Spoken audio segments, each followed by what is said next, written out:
રણવાવના ટ્રાવેલ્સના ધંધાર્થીને રાહત આપતો કોર્ટે ચુકાદો જાહેર કર્યો છે,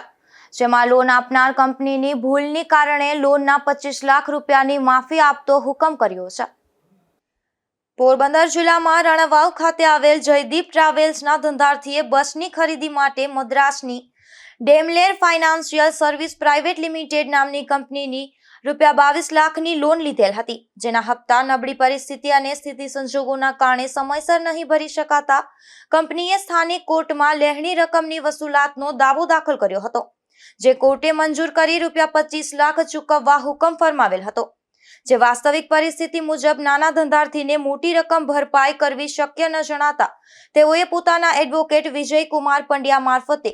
પોરબંદર કોર્ટમાં અપીલ દાખલ કરેલ હતી અને લોનના વ્યાજબી અને આરબીઆઈની ગાઈડલાઈન મુજબના નિશ્ચિત વ્યાજ દરવાળા હપ્તા કરી આપવા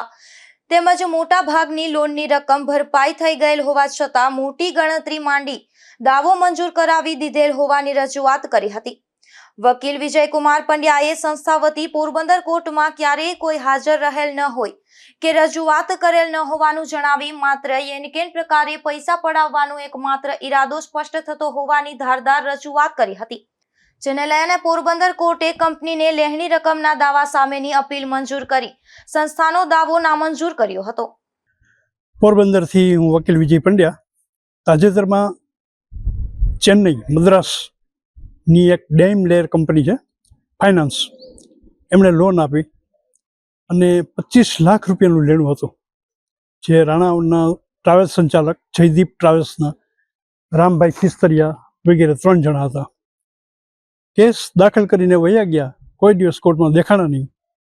જપ્તી અને એરેસ્ટ વોરંટના બધા પ્રોસિડિંગ આગળ વધી રહ્યા હતા અને ગંભીર કેસ બની રહ્યો હતો, ત્યારે ડેમલેર કંપનીની વિરુદ્ધમાં અને જેણે લોન લીધી 25 લાખનું જેની પર લેણું હતું એની ફેવરમાં મેં એવી દલીલ કરી કે સાહેબ ફક્ત કેસ દાખલ કરવો પૂરતી બાબત નથી, કોર્ટ સમક્ષ આવીને એને વિગત પુરાવા અને રજૂઆતો કરવી જોઈએ, જે ક્યારેય હાજર ન રહેતા આ વસ્તુ ચલાવી લેવાય નહીં। આ એક જ મુદ્દા ઉપર કોર્ટે